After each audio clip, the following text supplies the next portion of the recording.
Hello, welcome to the Nature's Nexus podcast. Here, we're all about connecting anyone and everyone with our environment. We'll aim to do this through sharing knowledge and discussing various topics that show people how they can be better connected to nature and the world we live in. At the end of each episode, we'll also provide some actionable steps that anybody can take to help make our world a better place. I believe that the impact of everyday people can be profound if we all act and strive to leave the world in a better way than we found it, especially our environment. We'll try to keep things enlightening, informative, and educational, whilst not getting too heavy on the info and topics presented. I'd love anyone and everyone to be able to listen and enjoy tuning in. I hope we can be the nexus between you and the beautiful world we live in and so rely on. This is Jessica York, bringing you another episode of Nature's Nexus. Let's go. Hello everyone, and welcome back to another episode of the Nature's Nexus podcast. I know it's been a while since I did the last episode, but we're back. And today I have another guest speaker here to talk to us all about sustainable living, or more specifically, sustainable shopping. Since as consumers, what we buy and consume has an impact on the environment, and maybe we could all get a little better connected to nature and our environment if we practiced more mindful shopping and living. So today I have Tamara Kermode on the podcast.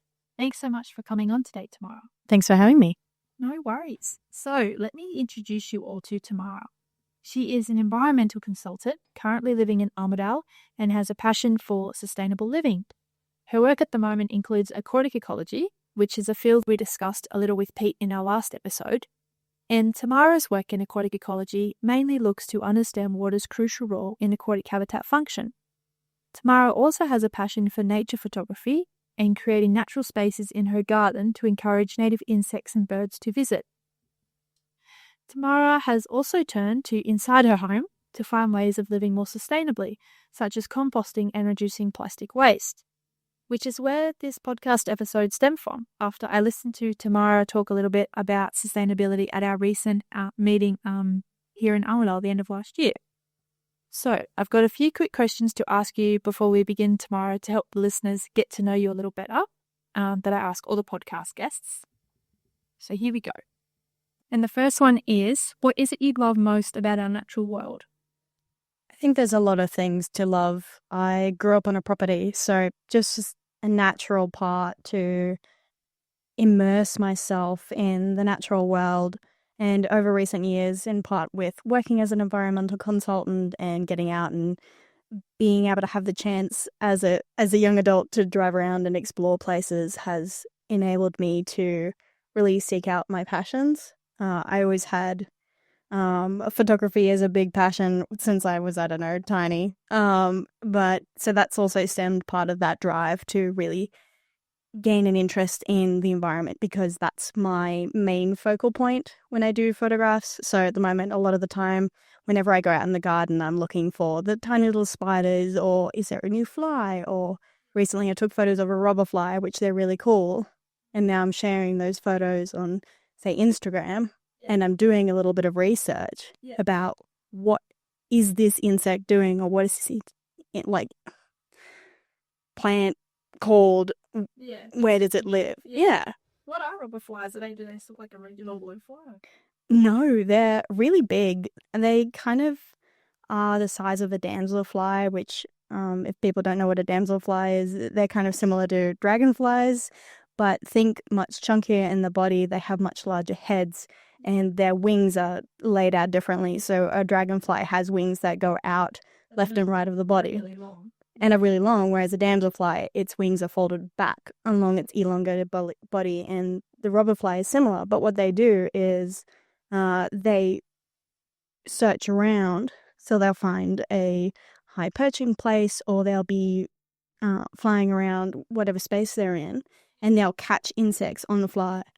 Yeah. Once they've caught that insect, they'll actually put in a bit of saliva, which has 2 different components in it, which essentially stun the insect and also start decomposing it so that they can suck out all the juices, much like a spider, and leave it behind and keep going to look for the next meal. Yeah, right. So they're quite a predatory bug. Yeah. That's cool how you have, doing your photography is such a fun way to get into nature and be around nature, and then doing the research on top of that's a really cool way to then learn about it more. Yeah, and it's really I find it very therapeutic and calming Oh, for me to just be in the space and try and just sort of like, I don't know, move with the environment. yeah.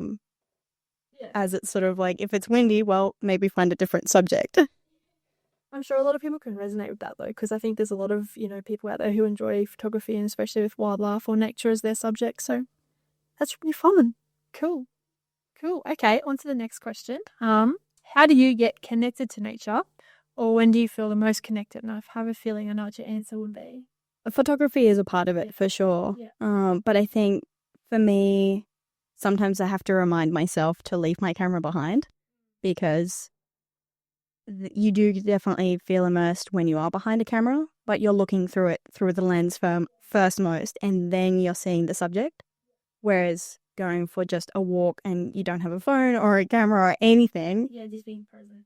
then the immersion is different. Yeah, yeah, I can understand that. And I think that's like a lot of people would have that too, where you get so caught up in a moment or an experience. You're taking all the photos and you forget to just stop and just be there and enjoy it and put the camera down. Exactly right. Yeah, cool. And then moving on, we come to the main body of the talk, which is talking about the sustainable living presentation that I saw you give before that I think is really good and I want to share with everybody. So would you like to talk a bit about that? Yeah, absolutely. Cool. All right. Well, so when it comes to sustainability, it is an enormous field that you can think about. Obviously, sustainability is a term that refers to a whole range of things that all sort of generally talk about how can you maintain something at a positive state, I suppose you could almost say it. Yeah, without making it run out, Exactly. it'll be like an indefinite thing. And I think sustainability is such a massive topic. I could nearly make it into a series on this podcast with all the different professions that look at it and all the different ways that people, go into sustainability because it's obviously a massive topic. But yeah. Exactly. So, something that goes with a lifestyle sustainability, for example, might be connected with agricultural sustainability or even just food security. They all come into this part of how can we think about our food sources and make them last for generations without resources running out.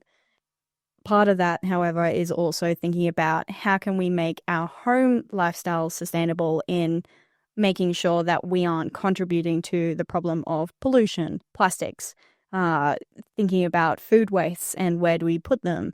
Are we adding more waste into the environment or are we making it so that the products we are using are being recycled or being put back into our soils?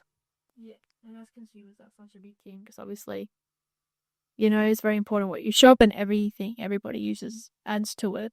So being mindful of that, imagine if everybody was mindful and everybody contributed somehow, I'm sure it would all make a difference. It would. It would.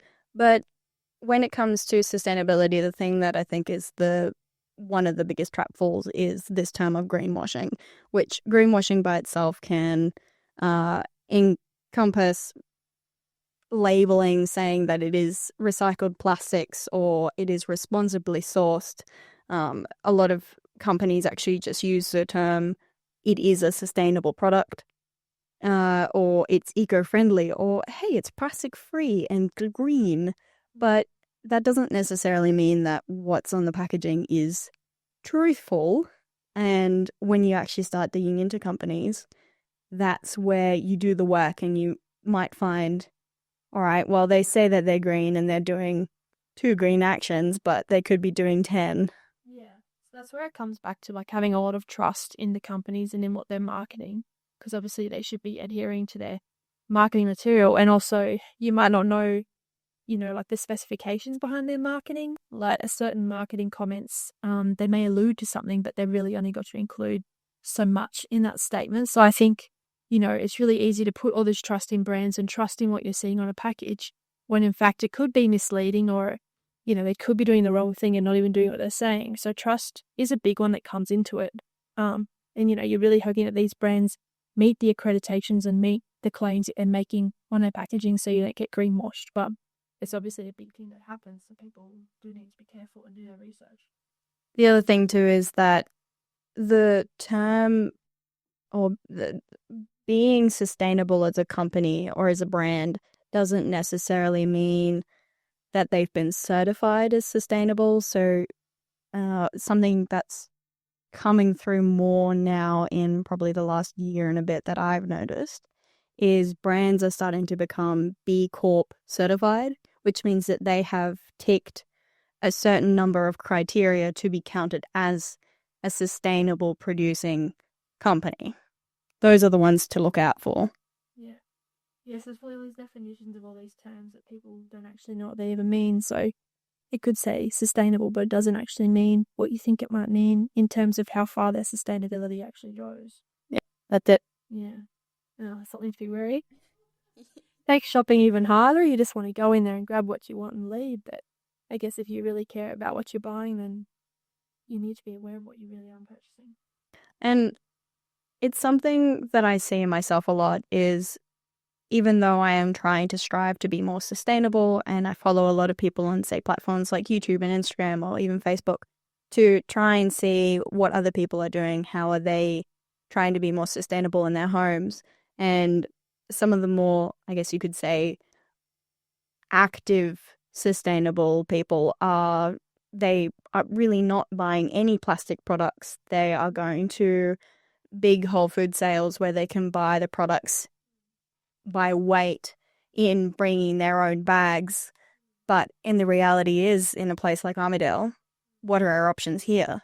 Yeah, well, that's it. Like when you're in the smaller towns, you mightn't have as many options as the bigger cities, or I know, I mean, convenience comes along a lot into it, and there are more alternatives now for plastics, but it's a bit hard when so many of the foods are still packaged in plastic. Like obviously, there's no way around that unless you go and find somewhere else or buy it from a place before it gets packaged, like, you know, the meat from the butcher instead of out of the, you know, Coles freezer shelf. Obviously that way you might not get the plastic, but even butchers have it on there. But I mean, there are alternatives, even if you could reduce plastic in the home, like you can use the beeswax cloths on your food in the fridge instead of using Glad wrap or what's the other way people do now? Just all the reusable bags you can get, especially like if you're shopping at Coles, or whatever grocery store you use.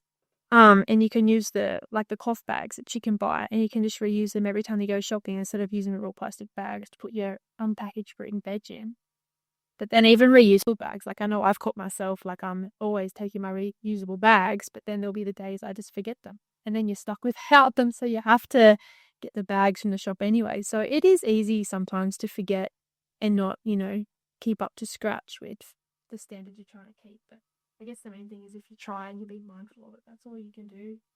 That's it. And the other thing too is even if you do, say, grab 5 apples and you do put them in the plastic bags, then you try and reuse them as much as you can. Yeah, well, that's it. Like, you don't have to chuck that plastic bag out at home. It's still perfectly good for use again and again. And most of that food you're bringing home is clean, so it's not like it's getting dirty or anything.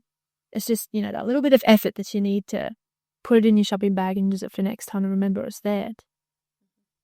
Because I actually do it one way, then I actually wear out that quickly. So yeah, I think convenience is definitely a big factor that comes in sustainability, especially when it comes to shopping. It's probably one of the biggest challenges for people. It's hard. And the other thing too is, although to a certain extent, like if I think about carrots, I've recently started going hard and buying carrots individually, and the price value is about the same.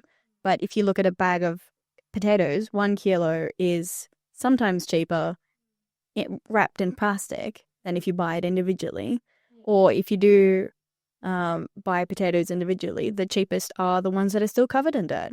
So if you don't want to deal with dirty potatoes because you don't have a bag and you don't want to buy the plastic, then you don't want the effort of washing them at home. Yeah, cost is another one too. It's probably a massive challenge as well when it comes to shopping sustainably. And quite often, yeah, the things that are wrapped in plastic or the less sustainable option is the cheaper option, so people go for that, especially now when there's a cost of living crisis and, you know, costs are quite high. But I guess, like, what do you think are some of the ways people can address, you know, the best thing when it comes to cost? I think really it comes down to what are you comfortable with? That's the only real answer that I can give, just because everyone's budgets is different. If I think back to when I was a uni student working part-time at a fast food place, I probably wouldn't have been thinking so much about sustainability. I may have tried to go for loose fruits and vegetables. Yeah. especially because you can select them by weight. You don't need to buy a bag of that's a kilo if you only need 2. Yeah, if you're feeding yourself. And I mean, it's also thinking about it, not only that sustainability is thinking about reducing plastics, it's also thinking about don't buy so much food that you're going to have a huge amount of waste. So, for example, my partner and I, we never get through a bag of salad before it starts going all gross and icky at the bottom. So I always go for the salad that has the root balls on it because we find that that lasts a lot longer because it still has that root system. Yeah. Yeah, such a simple thing to make the food last a bit longer. Yeah. But that salad may be a little bit more expensive than a bag of salad, but it's also, even though it's initially more expensive, we're wasting far less and we're getting more out of it. So for us, if you turned it into monetary value, it'd be higher. But again, as a uni student, probably wouldn't have been thinking about it, or at least I know I wasn't thinking about it at that point. Yeah, and maybe another thing people can do is just to keep it simple, instead of buying expensive products or things that you might not need. There might be a easy alternative. I mean, like the cleaning products, for example, instead of going and buying all those expensive cleaning products off the shelves, I'm sure there's lots of old, nanny's recipes for cleaning things that use the old bicarb soda and vinegar, which are probably two relatively inexpensive items that you could learn how to use, and they're obviously much more sustainable to use and potentially cheaper. That's it. And the thing is, those items usually come in bulk as well. You can buy them in a greater quantity than you can, say, if you wanted to clean just a bench disinfectant. You can probably do the same thing by maybe not using vinegar. I don't know if that'll help, but using some other alternative method, which allows you to still have a good quantity that'll last you a long time, but it's also overall cheaper. And a lot of the things that you buy nowadays are, whatever the brand is, increases the price value. Yeah. It's all learning curve too, like what people are willing to sort of educate themselves on and willing to experiment with, and over time you probably learn what the best options are for you, convenience-wise and cost-wise, and which brands you can trust and what works. Yeah. The other thing that I've started looking more into, I found that outside of regular groceries, that looking for brands that you can buy in bulk for things like dishwashing liquid or dishwashing tablets and such. Things like that, you can find brands online nowadays. I have 2 that I use. One's called Skipper and the other is called Zero Co. When I was doing digging into what are their values for as a sustainable company, respectively, I found that their values still aren't as good as I honestly had thought that they would be, just by looking at the branding of being like, yeah, we use all recycled plastics, we fund people in second world countries, we do all these things, but then when you look at the background, they don't have any labor practices, for example, which is something else that is important when I think about a sustainable company. You want them to be ethical, ideally, to how much water are they using, because water consumption for making a product is another big issue, especially if you're building those products, say, in a country that doesn't have that much water. Are they depleting their resources? Yeah, and that's just it. Like, it's all learning curve, and I mean, it's a good place to start. It's probably still better than buying other products that aren't as sustainable. And I mean, I don't exactly know if I haven't done an exact comparison of whether they are cheaper, but I buy in bulk, which means that it may very well be cheaper. I spend $100 maybe every 6 months for cleaning products, most of which is hand soap and dishwashing soap. Yeah. And I only do that once every 6 months. Yeah. If that, for some products. Yeah, so a little goes a long way. Yeah. Yeah. No, that's awesome. Did you have anything else you wanted to share with us?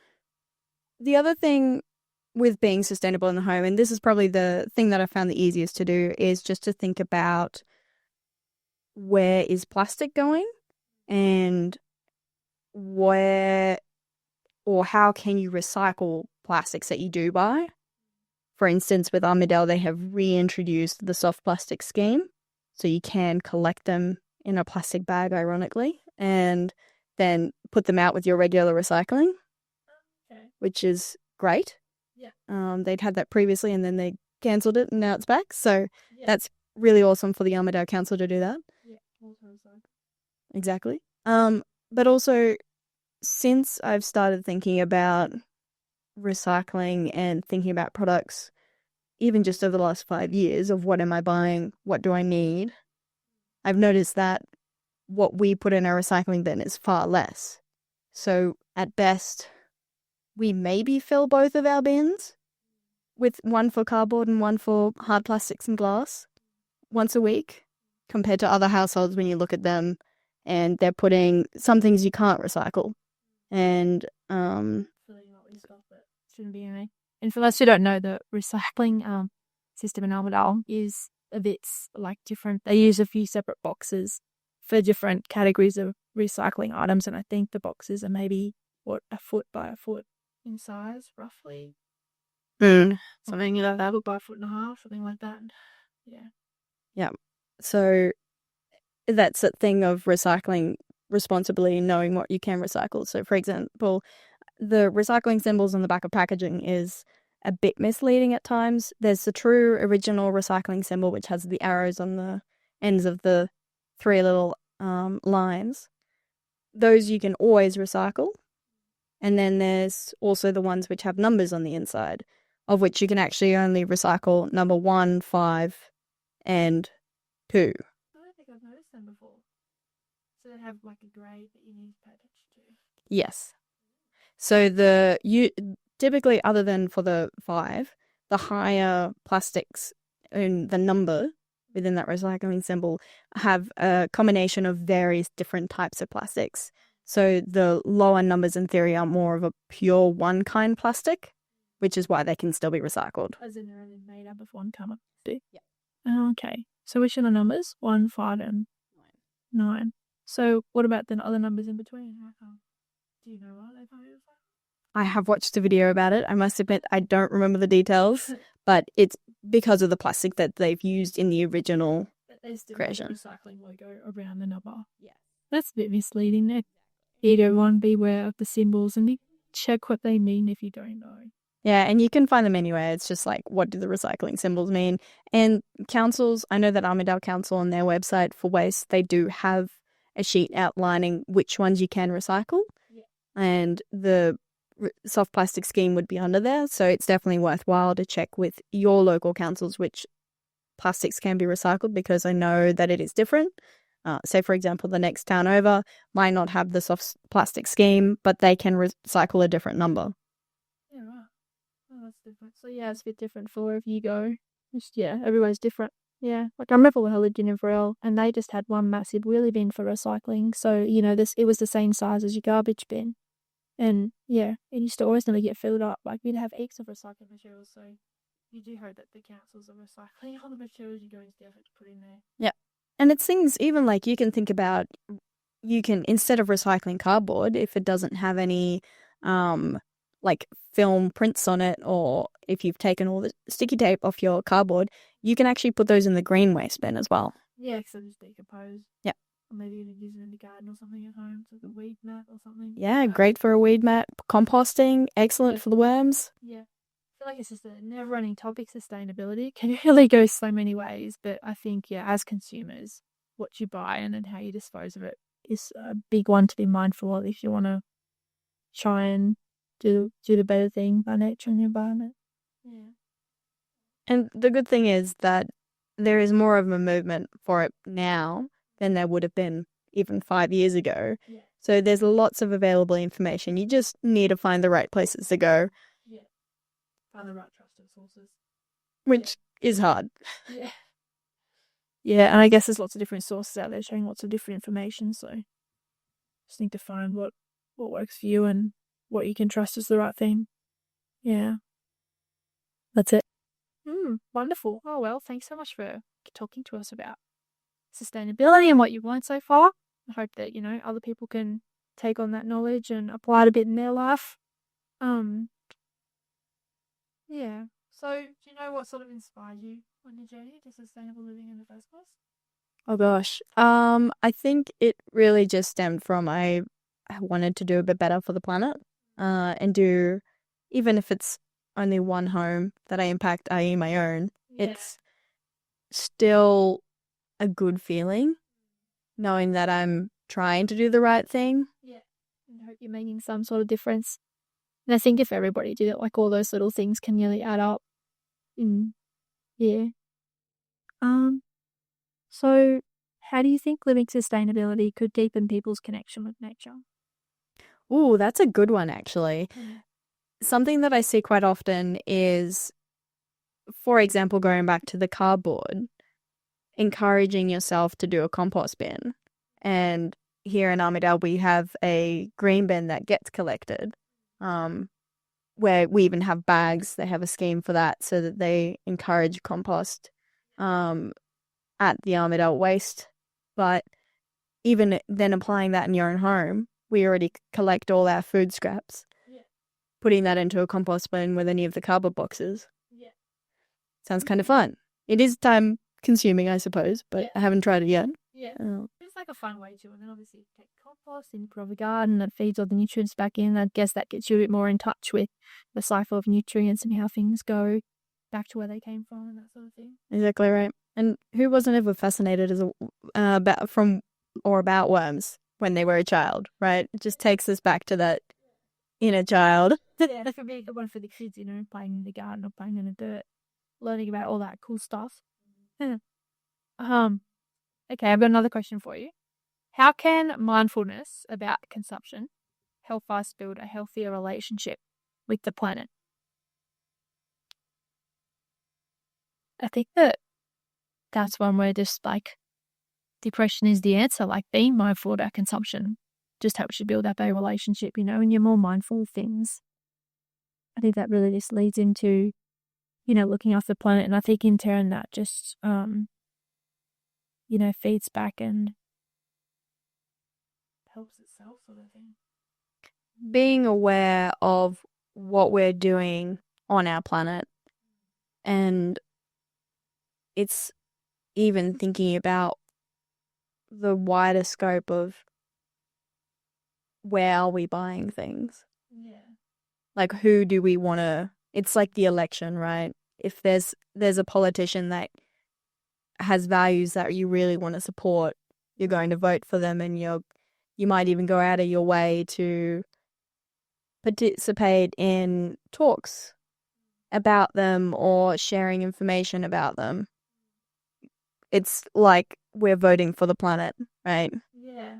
Yeah, that's it. And you think that would be your highest priority because whoever's the new one, so you definitely... I think the thing that used to go around when I was younger was there's no planet B, and it's like how we're in climate change, but is it actually a climate crisis? We're already in it. The change is happening. So we may as well make changes in what we're doing, even if it's a tiny scale. If every household in Australia recycled responsibly, had food scraps separate to their main rubbish, then like the bulk of what you put out is already far less. Like we put out 1 bag a week. We don't have any food scraps in there. We put 1 or 2 of those out every week in a tiny little bin. And our waste overall is far reduced. And I'm sure that looked into everybody, depending on how many people you have living under your roof or your lifestyle, all those sorts of things. But I guess the point we're trying to get across is there's probably something you can do or something to be mindful of. And I just think that if everybody did their little bit, it would just all help. And, make our planet a little bit healthier. And it's interesting how you say, there's no planet B. I'm sure some people might debate that. Because there's always work going on with, going to Mars or wherever we're going. But I'm sure there's a majority of people who would never leave Earth, even if in our planet B ever did come up. So I think we definitely want to look after it and do the best thing by it. Definitely don't want it to turn out like in some of those sci-fi movies where, everyone's had to live on a spaceship because the Earth's ruined. That would just be awful. And in those movies, they're all trying to come back to it, aren't they? So they are. And just think back to... happy to leave it and leave it ruined. So I don't know why you would want to. No. Let that be the ultimate outcome, which is the way you think it's going to go sometimes, the way that all the big players do things. And I mean, at least in our generation, or the people alive right now on this earth, if we don't look after our planet, then we honestly don't have another option at the moment. Because it'd be a long way down the road, but like we've done so much damage in such a short amount of time, it'd be good if people could start waking up now and learning from our mistakes, and start doing the right things by the planet, so that you're leaving it better than trying to do the better thing and leave it better than how you found it. I think the thing in my mind that's coming to me at the moment is that right now we don't know of another planet where there is life and where we can cultivate crops or have livestock. Or build houses and have the resources to do that. And then even if we did, you'd have to get there. And that's going to take how many years? You might be dead by the time you get there, unless they're one of those cryo-based chambers or something. I don't know. We're getting a bit off topic. But anyways, you can see where we're going. You need to look after the planet. Wow. And it is fun. And there's so many amazing things to find. Like, going back to my garden, just bringing in a couple of natives, growing some veggies. I've just got so many different insects. Yeah. And those little things can be so rewarding. Like you might actually be surprised, even if they're not particularly, naturally inclined and they're happy and spurred out. But I think some of those little things might surprise people that actually do enjoy it. Yeah.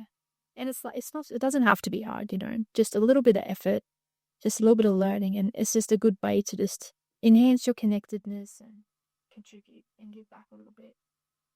Yeah. I think the main things that I would say to improve your impact or reduce your impact in your household is to find out what you can recycle and to use a green bin if you have one. And those would be the main two things, honestly. Even if not really like the two good actionable steps, because I always like to end with an action that anybody can do. So they're probably two really good things. Mm-hmm. So can you repeat them for me? They were know what you can recycle. Yeah, so learn a little bit about recycling and know what you can recycle. And have a green waste, because green waste scraps one, they make your bin smell bad if you have it in the main. Yeah. Rubbish. Yeah. But also then it can go back to a green waste recycling. Yeah, so when you green waste recycling it, if your council has like a green waste bin, or if you've got chooks, you can chuck it to the chooks if you're on a farm or a bit of land, or you can do the composting option. So there's lots of ways to deal with those green wastes, which, obviously the friendliest of all the wastes. But I think, you can have a bit of fun with them if you want to go down that route. Yeah, absolutely. I'd love to have some worms. Yes, get more worms. Awesome. Okay, well, thanks so much, Tamara. That was fun. A pleasure. So I think in future episodes, I'd be tempted to continue the conversation on sustainable living. I think it's just such a big topic, and there's heaps more we can discuss. There's even actually a sustainable living Armadale group on Facebook for the lopers out there who would like to get on there. I think they post things about maybe events they do, or I don't know, different information. I've had a brief look on there, but and I've joined, and I think it's just, I don't know, even jumping on those social media groups, even like Tamara said, follow people on social media, where to learn or keep up to date and get ideas for different things you can do. So I know I'm going to get someone up there and be sure to have a chat and continue the discussion on sustainable living. So, thank you everybody for listening. I hope you enjoyed today's episode and found it enlightening. And I look forward to you joining me again in another episode of the Nature's Nexus podcast. Thank you for listening to this episode of the Nature's Nexus podcast. I hope you enjoyed it and found some value in what was shared today.